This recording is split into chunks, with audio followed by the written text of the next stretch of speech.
This is a short video about the heart chakra.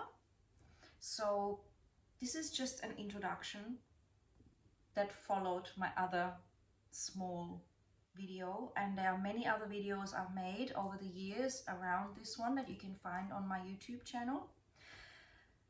Today, before we get into the heart chakra, knowing that the lower three chakras really are pivotal in us being able to hold that frequency as we have balanced the earth, the sacral and solar centers of consciousness, I just want us to reflect a little bit about our own relationship with our heart center. And there's a little bit of journaling you could do if you wanted to, and maybe pause the video if you decided you wanted to do that.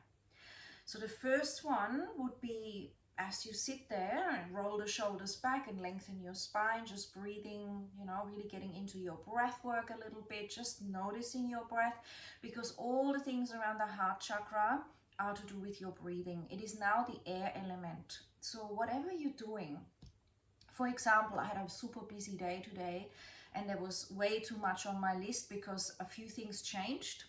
So I really just asked myself, what is my greatest self-love and self-care for today so that I can stay vibrating high? And as I thought about it, I made sure that I was breathing consciously and deeply. So I'm not in my head, so I'm not in any other place of what I think I should and shouldn't be. So to me, when I connect to my breath and have that moment, and it could only be even 2 minutes, then you reset your path. And you start to constantly ask yourself, what would love do? In my situation, this will be different in everyone else's, right? And it is your own complexity, but you could ask, what would love do through me for the highest good of my surroundings? Now, that doesn't mean that you are just sweet all the time. It doesn't mean that you're, hey, everybody, woohoo, hug, hug, or I love you all, or something. No, that's actually a bit of a trauma response when someone has learned that that helps them, but it's not necessarily authentic. What is authentic is whatever it is that feels good for you and your surroundings both. So you can be vulnerable, you can feel all your emotions, remember the sacral, you can feel that today you don't want to be so close to someone and hug them. You can really navigate because you're grounded within. You're okay with your emotional needs, your relationship with your parents, and you are empowered. And from that place, you are like a light beam that is just radiating love.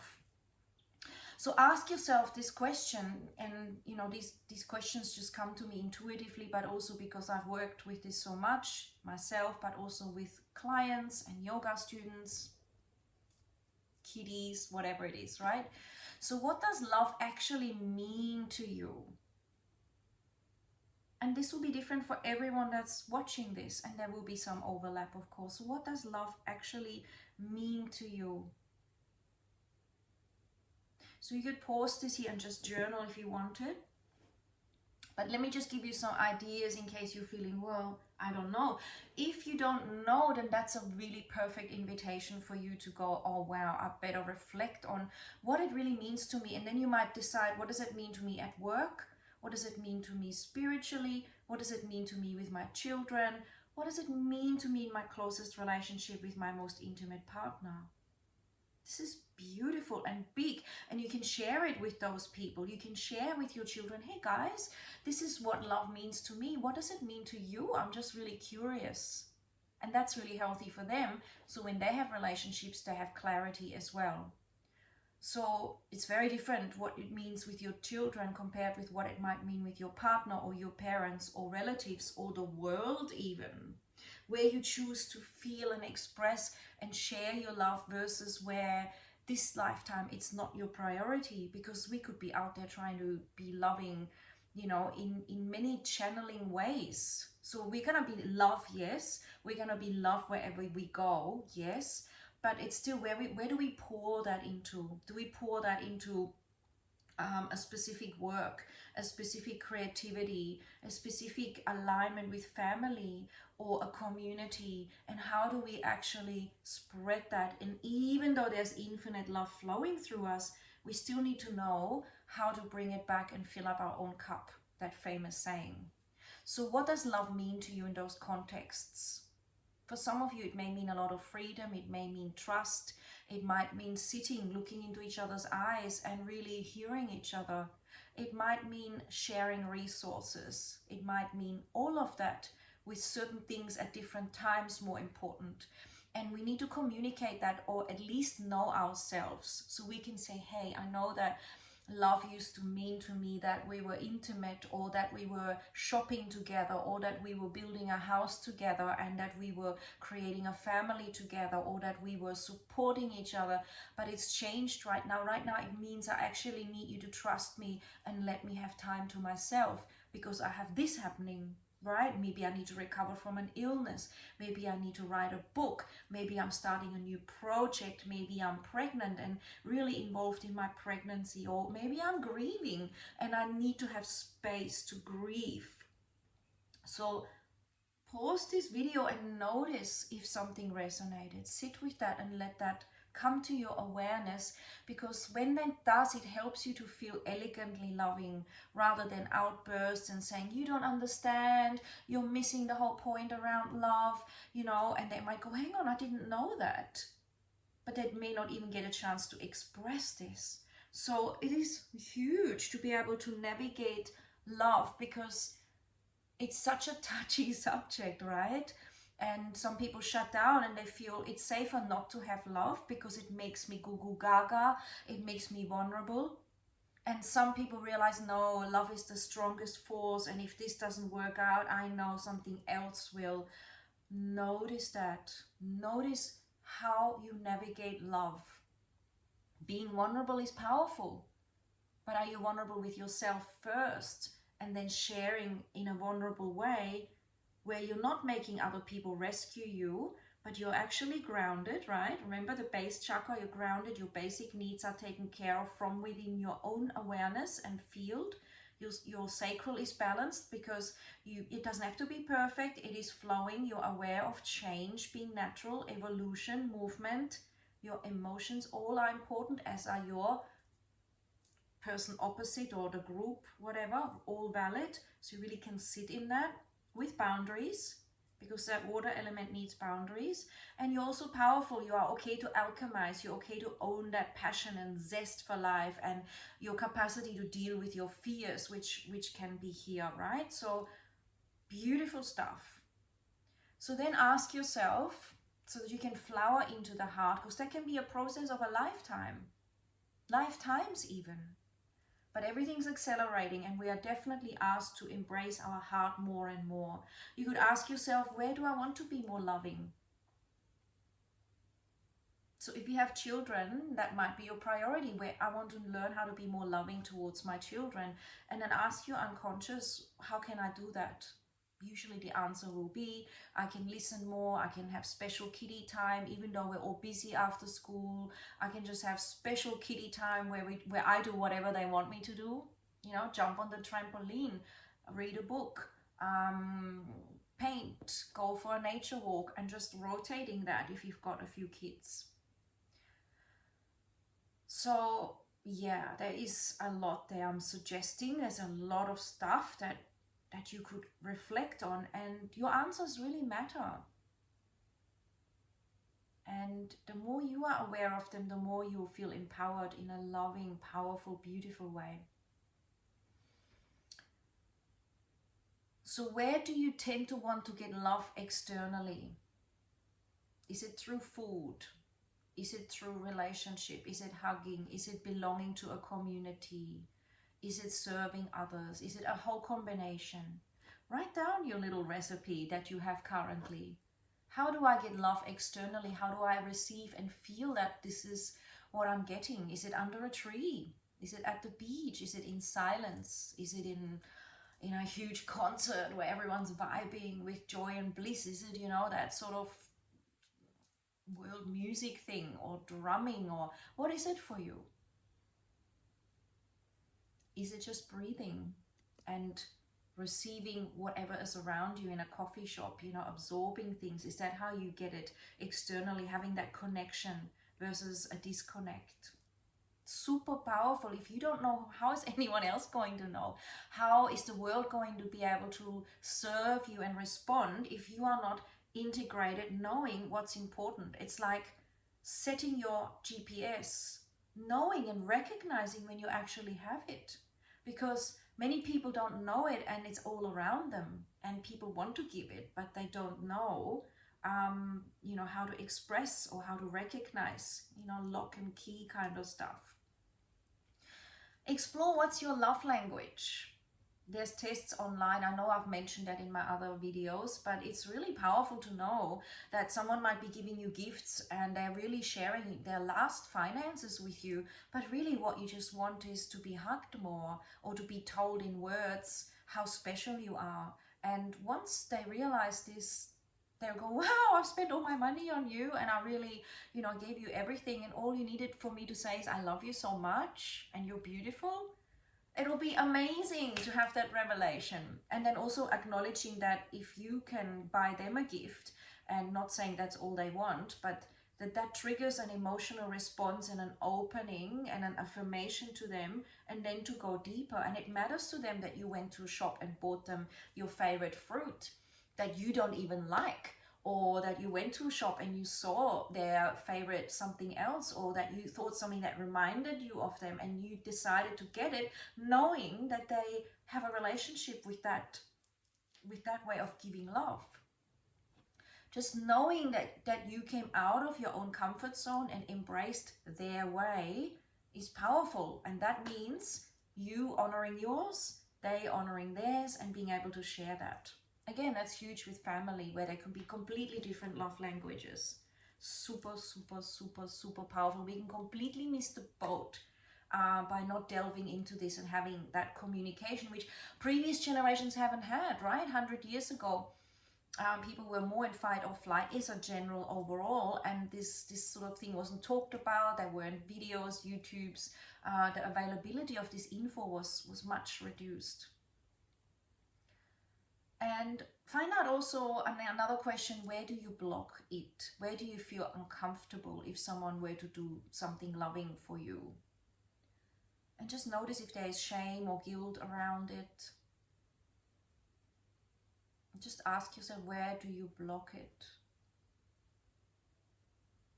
Within yourself too. Do you give yourself time to yourself? Do you buy yourself gifts? Do you nourish yourself with food? Do you feel self-love and develop that more and hug yourself inwardly, outwardly? Do you listen to your inner needs? It's really quite big. And do you block some of that? Feeling unworthy, feeling that you're maybe not having that compassion for yourself. Which, remember, as you do that, it will flow out into your life with everyone else, beyond words. And then find out what conditions work for you. Love ultimately is unconditional, right? But most of us are not there. On top of that, really, if you splash yourself around everywhere, this comes with how you navigate yourself, there is a way of depleting yourself, and you might want to channel where loving relationship is. For example, you might really love someone, but they want to have an affair, or they believe that they can be with others, and it really hurts you. It's tough, but really you need to be able to say, that really hurts me and I can't sustain that. And as much as I love you and even you love me, this is something where I'm never gonna blossom. Not at this point in my life, at least. It's not the way I want to do love. It's not the way I want to exchange my deepest heart and my deepest openness. So notice what that is, where your boundaries are, which are healthy. Let's not get extreme and go, oh, unconditional love, everything. There need to be boundaries until we dissolve into light and we're just a being of light, okay? We have this compassion, yes, but we're still in a physical body and we still navigate, and this is how we still learn, right? Because otherwise we'd be with everybody. It doesn't work like that. There's something beautiful about choosing what really honors our capacity to feel that love and grow it, expand it, and have that sort of quality over maybe quantity. And maybe you need to go for quantity and explore finding you want quality and not the quantity. Everyone will learn what they need to learn in their own time. So this will balance your thymus, it will help with your immune system, it's very linked with your capacity to thrive. The field of the heart, the photons and electromagnetics that come out of a full heart is powerful and will affect your whole body, affect your auric field, affect every organ, your DNA. It will affect what you magnetize towards you, what makes you feel really on a deep level incredibly loved and feel like you are love, and the expression between you and yourself and others is of a loving nature, consciously, not unconsciously. So yeah, beautiful. A lot of people like to focus on the heart, and that's great, or the intuition, favorite sort of chakras, but we need all the others. Every chakra is connected to every other chakra and beyond. So it's never just one thing. Are you willing to open your heart more and get to know it by honoring the heart of your base, the heart of your sacral, the heart of your solar, the heart of your throat, intuition, crown, auric field? It's all an expression of love. It's never separate. So I hope that that really helps. You've got some beautiful questions to contemplate, which will give you answers. If you haven't explored journaling yet, this will be amazing. Maybe this is your time to start. Have a great journal, buy a new one, put a big love heart in the front, dedicated to your own love letters to yourself, and where you can activate your anahata, your air element, your sacred center for deep experience of true love. Some call it the Christed energetic as well, that Christ unconscious love, infinite love. We need to honor that by embodying it. That includes loving yourself through healthy food in your own time, honoring yourself with good sleep so you integrate. Your spine is straight as much as you can make it, honoring that flow of the nervous system and the kundalini, feeling your feet and being grounded, enjoying your earth element, even though you are just mostly light and space, but enjoying the connection to Mother Earth and all that represents, creativity and all of these beautiful continuums that are also always changing. And at the core, there's always you, just you, right? So it is a joyful journey. You can have fun with it. You can laugh about it. It is just amazing. So feel free to express what's right for you. That is a great honoring already. Feeling free to communicate that, to type it down, perhaps in the comments, to communicate it. It will inspire others. It's already a manifestation then straight away, right? So remember, there's a lot more we can do physically with it. We can open the heart. There's this breath element, hugging yourself. I teach this in my meditations. There is Monday night meditation. There's classes. There's other videos that I've made. There is chakra series. There's a meditation class. And all of those eventually will lead you to the same place, because that's my intent and that's how it works. We embody fully. This is the holistic aspect. We're not just learning and then thinking we've got it. We're not just moving and forgetting the reflections and contemplations. We're not forcing the body violently into anything. We are loving on our full journey, mentally, spiritually, physically, through all that we are. And that creates immense joyful journeying. We use the essential oils. We are aware of crystals. We're aware of the sound, the colors, the frequencies, the guides around you of loving light, the love that is all around you in nature, and the love that you are trying to hide from because you're maybe afraid. Maybe at one point you felt it and then you thought, oh, you know, people didn't understand me. You lowered yourself perhaps to the people around you that wouldn't relate. So see how that goes and enjoy.